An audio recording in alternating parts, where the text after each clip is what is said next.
Movie शुरू होती है और हमें एक लड़की दिखाई जाती है। इसका नाम लुइस होता है। लुइस की एक बेटी पैदा होती है जिससे वो बहुत प्यार करती है, लेकिन बदकिस्मती से उसकी बेटी को कैंसर हो जाता है और छोटी ही उम्र में उसकी मौत हो जाती है। लेकिन फिर अगले ही सीन में हम देखते हैं कि ये सब तो लुइस का सिर्फ एक विजन था। लेकिन इस सीन को देखने से ऐसा लगता है कि जैसे ये लुइस का कोई पास्ट हो, लेकिन हकीकत तो ये थी कि अब तक ऐसा कुछ भी नहीं हुआ था। यानी कि लुइस अभी तक सिंगल है, उसकी शादी नहीं हुई और जो विजन उसे आया था वो तो उसका फ्यूचर था। यानी उसकी फ्यूचर में उसके साथ ऐसा ही होगा, उसकी बेटी होगी और कैंसर की वजह से उसकी छोटी सी उम्र में मौत हो जाएगी। लेकिन फिलहाल समझ नहीं पाती कि आखिर उसके साथ ऐसा क्यों हो रहा है। अभी प्रेजेंट टाइम होता है और लुइस एक यूनिवर्सिटी में बच्चों को पढ़ाती है। साथ ही साथ वो एक लिंग्विस्टिक एक्सपर्ट वो होता है जो बहुत सारे लैंग्वेज के बारे में जानता हो। यूनिवर्सिटी में पढ़ा रही होती है कि तभी न्यूज से उसे ये पता चलता है कि एलियंस के 12 स्पेसशिप दुनिया में अलग अलग जगह पर उतरे हैं। अब इस वजह से पूरी दुनिया ही काफी परेशान है। एलियंस की वजह से हर तरफ अफरा तफरी मची हुई है, क्योंकि एलियन स्पेसशिप यहाँ पर आ तो गए हैं लेकिन उनमें किसी भी किस्म की कोई भी हरकत नहीं हो रही, जिसकी वजह से दुनिया के सारे कंट्रीज को डाउट होने लगता है। यानी उन कंट्रीज को जहाँ जहाँ स्पेसशिप आए हैं, हर कोई यही सोच रहा है। हर किसी का एक ही सवाल है कि आखिर एलियंस जमीन पर क्यों आए हैं, इनका क्या मकसद है। और अगर उनका जमीन पर आने का मकसद इंसानों को मारना, उनको खत्म करना होता तो वो जरूर कोई ना कोई हरकत करते या फिर अटैक करते। लेकिन अभी तक उन्होंने कुछ नहीं किया। यहाँ तक कि उनके जो स्पेसशिप है वो पूरी तरह से जमीन पर लैंड भी नहीं हुआ। यानी जमीन में और उन स्पेसशिप में थोड़ा बहुत गैप है। लुइस जो कि यूनिवर्सिटी से अपने घर वापस आ जाती है और वो टीवी पर एलियंस वाली न्यूज देख रही होती है। नेक्स्ट डे दोबारा से यूनिवर्सिटी जाती है तो वो देखती है कि आज यूनिवर्सिटी में कोई भी नहीं आया। पूरी की पूरी यूनिवर्सिटी खाली है, क्योंकि यूएस की गवर्नमेंट ने हर जगह पर लॉकडाउन लगा दिया है। इसलिए लुइस वहीं पर ही अपने ऑफिस में ही बैठ जाती है और तभी वहां आर्मी उसे मिलने आते हैं और वो उन एलियंस के साथ बातचीत करने के बारे में ही लुइस से बात करने के लिए आए थे। असल में 2 साल पहले भी लुइस ने यूएस आर्मी की हेल्प की थी। उसने फारसी भाषा को इंग्लिश में ट्रांसलेट किया था। अभी यहाँ पर वो कर्नल उन एलियंस की रिकॉर्डिंग को लुइस को सुनाते हैं, पर लुइस से कहते हैं कि तुम इसको समझो और हमें भी समझाओ कि आखिर वो एलियंस क्या कह रहे हैं। उस रिकॉर्डिंग को प्ले करता है तो हमें पता चलता है कि इन लोगों ने उन एलियंस से बात करने की कोशिश की है और एलियंस ने इन्हें जवाब भी दिया, लेकिन ये उन एलियंस की लैंग्वेज को समझने में पूरी तरह से नाकामयाब है। और जब लुइस उन एलियंस की लैंग्वेज को सुनती है तो उसे भी उनकी जुबान समझ नहीं आती। उसे भी पता नहीं चल पाता कि आखिर वो एलियंस क्या कहना चाह रहे हैं, क्योंकि जाहिर सी बात है कि वो इस दुनिया की लैंग्वेज नहीं है। लुइस कर्नल से कहती है कि अगर आप चाहते हैं कि मैं इस लैंग्वेज को समझूं और आपको बताऊं तो मुझे उस जगह पर ले जाया जाए जहां पर एलियन से बात करने की कोशिश की जा रही है। अब लुइस की ऐसा कहने पर कर्नल साफ साफ इनकार करके वहां से चला जाता है। लेकिन रात में कर्नल दोबारा से लुइस के घर आता है। वो लुइस को उस जगह पर ले जाता है जहां पर ये लोग एलियंस से कांटेक्ट करने की कोशिश कर रहे हैं। इसी हेलीकॉप्टर में हम एक और आदमी को देखते हैं। इसका नाम यान होता है और यह लुइस की इस काम में हेल्प करेगा। यान असल में एक साइंटिस्ट होता है और वो एलियंस का इस दुनिया में आने का मकसद पता करेगा। स्पेसशिप में इंटर करते हैं तो वो ऐसे ही वहां पर नहीं जाते, बल्कि इन्होंने रेडिएशन सूट पहने होते हैं ताकि अगर एलियन स्पेसशिप में रेडिएशन या फिर कोई वायरस हो तो ये उससे बच जाए इस सूट की मदद से। और फिर वो नीचे से उस स्पेसशिप में इंटर करते हैं तो वो दिखते हैं कि यहाँ की ग्रेविटी अंदर की तरह से काम कर रही है। यानी यहाँ पर ग्रेविटी ऐसे काम कर रही थी कि हम जमीन से ऊपर की तरफ पैदल ही जा सकते हैं। फिर अभी आखिरकार ये लोग उस जगह पर पहुंच जाते हैं जहाँ वह एलियंस थे और यहाँ पर वो लोग फर्स्ट टाइम इन अजीब तरह के एलियंस का सामना करते हैं। वो एलियंस भी इनके सामने आते हैं जो दिखने में काफी अजीब थे, क्योंकि उनके 7 पांव थे। पर अपने सामने इस तरह के अजीब एलियंस को पाकर लुइस के तो होश ही उड़ जाते हैं। वो काफी हैरान होती है, वो इतनी कंफ्यूज हो जाती है कि उससे कुछ हो ही नहीं पाता। लेकिन फिर किसी तरह हिम्मत करके जब उनसे बात करने की कोशिश करती है तो वो एलियंस भी इनकी बात सुनते हैं, इनका जवाब देती है। लेकिन जाहिर सी बात है कि इन्हें फिर से उनकी बात समझ नहीं आती। जब बाद में वापस आर्मी कैंप में आते हैं तो वहाँ पर कर्नल उनसे उनकी प्रोग्रेस पूछता है। अब यहाँ पर हमें यह पता चलता है कि सिर्फ अमेरिका अकेला नहीं था जो उन एलियन से बात करने की कोशिश कर रहा था, बल्कि सभी कंट्रीज भी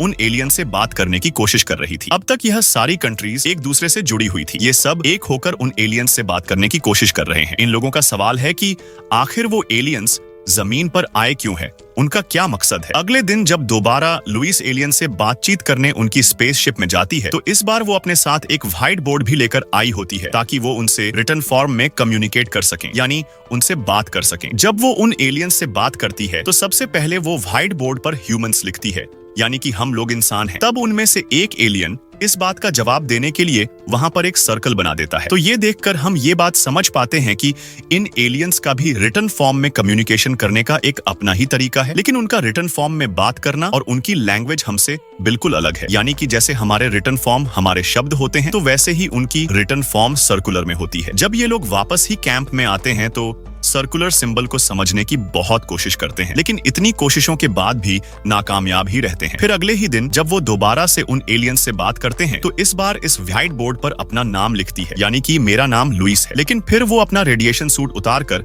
उन एलियंस के सामने जाती है ताकि वो खुद को उन एलियंस को दिखा सके। जब वह अपना नाम लिखकर दिखाती है, तो वो एलियंस भी अपना नाम अपने लैंग्वेज में लिखकर इनको दिखाते हैं। यान भी अपना सूट उतार देता है, वह भी व्हाइट बोर्ड पर अपना नाम लिखकर उन एलियंस को दिखाता है। तो वो एलियंस दोबारा से इन्हें अपना नाम बताते हैं और यह नाम भी उनकी लैंग्वेज में सर्कुलर पैटर्न में ही होता है। लेकिन इन्हें फिर से उनकी लैंग्वेज समझ नहीं आती कि आखिर इनके क्या नाम है। तो यान उन दोनों एलियंस को अपनी ही मर्जी का नाम दे देता है, लेकिन अब क्योंकि उन एलियंस के 7 पांव होते हैं, इसीलिए ये अपने साधन के लिए उनका कोई अलग ही नाम रख देते हैं। जब भी वो वहां पे आर्मी कैंप में आते हैं तो इनका चेकअप किया जाता है, क्योंकि आज इन्होंने अपना रेडिएशन सूट उतार दिया था। इसलिए चेकअप में पता चलता है कि उन दोनों को कुछ भी नहीं हुआ, वो बिल्कुल सेफ है, वो नॉर्मल है। यानी ना तो वो किसी रेडिएशन का शिकार हैं और ना ही उन्हें किसी वायरस का खतरा है। यानी इस तरह से यहाँ पर यह बात कंफर्म हो जाती है कि वो एलियन स्पेसशिप बिल्कुल सही है। वहां पर कोई बैक्टीरिया, कोई वायरस, कोई रेडिएशन नहीं है। अब ऐसे करते करते वो लोग रोजाना उन एलियंस के स्पेसशिप में जाते हैं 1 महीने तक, और उनकी लैंग्वेज को बार बार समझने की कोशिश की जाती है। अब 1 महीने के बाद यह रिजल्ट सामने आता है कि लुइस उनकी लैंग्वेज को समझने में काफी हद तक कामयाब है। लेकिन लुइस को हमेशा ही वो विजन परेशान करता रहता है, जो कि इसी मूवी के स्टार्ट में आया था, जब उसके बेटी कैंसर से मर गई थी। लुइस को तो ये सब कुछ इसका ड्रीम ही लगता है। लुइस यहाँ पर उनकी लैंग्वेज को समझने की साथ साथ उनकी रिटेन फॉर्म को भी डिकोड करने में काफी हद तक कामयाब रहती है। और टाइम आ जाता है जब ये लोग अपना सबसे मेन क्वेश्चन और एलियन से पूछेंगे, यानी कि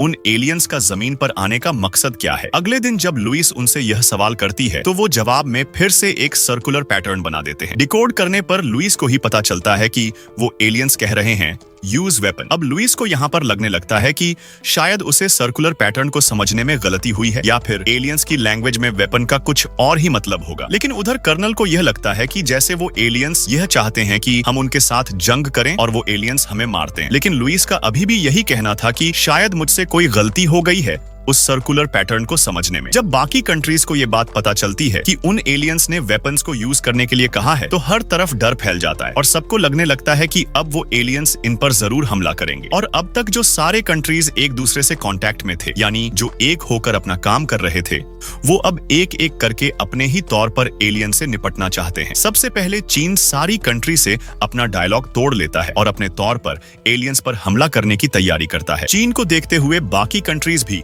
अपना अपना ताल्लुक सबसे तोड़ लेते हैं और एलियंस के खिलाफ जंग की तैयारी करने लगते हैं। कुछ आर्मी ऑफिसर एलियन स्पेसशिप में टाइम बम लगा देते हैं, लेकिन लुइस को अभी तक यही लग रहा था कि उससे कोई भूल हो गई है उनकी लैंग्वेज को समझने में। इसीलिए वो दोबारा से एलियन से बात करने के लिए जाते हैं और यहाँ पर उन एलियन से उन वेपन्स का मतलब पूछते हैं जिन्हें उन्होंने यूज करने के लिए कहा था। लैंग्वेज में उनसे पूछती है कि आप हमसे क्या चाहते हैं। लेकिन इस बार वो एलियंस जवाब में वो सारे सर्कुलर सिंबल्स बना देते हैं जिन्हें यहाँ इस वक्त डिकोड करना बहुत मुश्किल था, और इसलिए ये लोग पूरी तरह से नाकामयाब रहते हैं ये समझने के लिए कि आखिर एलियंस क्या कहना चाह रहे हैं। यहीं पर हम देखते हैं कि वह एलियंस अजीब तरह की एक्टिविटी मूव्स करने लगे हैं, क्योंकि उन्हें यह बात पता चल चुकी है कि उनके स्पेसशिप में टाइम बम लगा हुआ है। टाइम बम फटने में बस कुछ ही सेकंड्स बाकी थी, लेकिन इससे पहले कि बम ब्लास्ट होता, वो एलियंस इनकी जान बचाने के लिए इन दोनों को बाहर फेंक देती है, जिसके बाद में काफी बड़ा ब्लास्ट होता है। लेकिन उन एलियंस की वजह से लुइस और इयान की जान बच जाती है। उन बम फटने के बाद उन एलियंस का स्पेसशिप जमीन से थोड़ा सा ऊपर चला जाता है, लेकिन अब क्योंकि वो जमीन से थोड़ा दूर हो गया था, तो इसलिए अब इंसानों का वहां पर जाना बहुत ही मुश्किल था, क्योंकि यूएस आर्मी ने ही बम लगाया था। इसलिए अब उनको लगता है कि हमने उन एलियंस पर एक तरह का अटैक किया है, तो अब वो बदले में हमारे ऊपर जरूर अटैक करेंगे। इसी वजह से वहां पर जो कैंप होता है उसे वहां से हटाने की तैयारी की जाती है। बाद में जबकि दोनों ही लुइस और इयान आर्मी कैंप में आते हैं, तो यह वह सारे छोटे छोटे सिंबल्स को समझने की कोशिश कर रहे होते हैं, यानी वह सिंबल्स सिंबल्स जो इतने ज्यादा थे और उस टाइम भी समझ नहीं पाए थे। काफी गौर करने पर इयान को ये बात पता चलती है कि उन सिंबल्स का मतलब था कि सारे कंट्रीज एक होकर मिलकर काम करें। यहाँ तो यह बात भी पता चलती है कि वहां मौजूद 12 सिंबल्स उन 12 एलियन स्पेसशिप की तरफ इशारा कर रहे हैं जो जमीन पर आए हैं। इसी दौरान लुइस को एक और विजन आता है जिसने वो देखती है कि उस एलियन स्पेसशिप में से एक छोटा सा स्पेसशिप बाहर आया है। अगले ही सीन में वो खुद को उस एलियन स्पेसशिप में पाती है। जब लुइस बाहर जाती है उस एलियन स्पेसशिप को देखने के लिए तो सच में ही एक छोटी सी स्पेसशिप एलियन स्पेसशिप से बाहर आ रही होती है और अब लुइस अकेली ही उस स्पेसशिप में चली जाती है। वह स्पेसशिप उसे एलियन स्पेसशिप के अंदर ले आती है। उन एलियंस पर हमला करने की, उन्हें तबाह करने की पूरी तैयारी हो चुकी है पूरी दुनिया में। यहाँ पर लुइस जब दोबारा से एलियन से बात करती है तो उसे पता चलता है कि उस टाइम वो उनकी वजह से तुम में से एक एलियन मर चुका है। अब यहाँ पर लुइस उस एलियन से पूछती है कि तुम्हारा क्या मतलब था यूज्ड वेपन कहने का मतलब। तो वो एलियन इसके जवाब में कहता है कि यूज्ड वेपन का मतलब होता है यूज्ड गिफ्ट, यानी कि तुम गिफ्ट को यूज्ड करो। और वह गिफ्ट, वह तोहफा कोई और नहीं बल्कि हमारी लैंग्वेज थी। इन्हें एलियंस की, इन्हें हमारी लैंग्वेज का हर वो वर्ड जो हम लिख रहे हैं। अब इसके बावजूद भी लुइस यहाँ पर ये बात समझ ही नहीं पाती थी आखिर वो एलियन उससे क्या कहना चाह रहा है। जब वो एलियन लुइस को कंफ्यूज देखता है तो वो उससे कहता है कि आज से तकरीबन 3000 साल के बाद हमें इंसानों की मदद की जरूरत पड़ेगी और लुइस तुम भी ऐसी इंसान हो जो इंसान हो और एलियंस के बीच होने वाली जंग को रोक सकती है क्योंकि तुम फ्यूचर देख सकती हो। ये तुम्हारे पास एक खूबी है। और बस इतना ही कहने की बाद वो एलियन वापस चला जाता है और लुइस भी बिल्कुल ठीक ठाक सही सलामत उनके स्पेसशिप से बाहर आ जाती है। उधर चीन एलियंस पर हमला करने के लिए पूरी तरह से तैयार है। अब यहाँ पर लुइस को एक बार फिर से 18 महीनों की बात का विजन आता है जहाँ लुइस खुद को एक पार्टी में देखती है और वहाँ पर उसे चीन का आर्मी कर्नल मिलने आता है। यहाँ पर वो लुइस का शुक्रिया अदा करता है इस बात के लिए कि तुमने मुझे मेरी पर्सनल नंबर पर कॉल की थी और वो शब्द कहे थे जो मेरी वाइफ ने अपनी आखिरी टाइम में कहे थे मरने से पहले, और उन्हें शब्द ने मेरी सोच को चेंज कर दिया था। उन वर्ड्स के बाद चीन ने अपना फैसला वापस ले लिया, यानी कि वो एलियंस पर हमला नहीं करेंगे। लेकिन यहाँ पर लुइस जानती थी कि उसने इस कर्नल को कभी भी कॉल नहीं की क्योंकि उसके पास तो कभी तो पर्सनल नंबर है ही नहीं। अब यहाँ पर वो आर्मी कर्नल लुइस को उसका नंबर भी बताता है और वो शब्द भी बताता है जो कि लुइस ने उससे कही थी चाइनीज लैंग्वेज में, और वो अल्फाज ये थे कि जंग में कोई भी विनर नहीं होता बल्कि वो लोग अतिरिक्त रह जाती है जिनके प्यारे उनको छोड़कर चली जाती है जंग में अपनी जान देकर। और इसी मैसेज के बाद कर्नल ने अपना फैसला वापस कर लिया, यानी कि वो एलियंस पर हमला नहीं करेगा।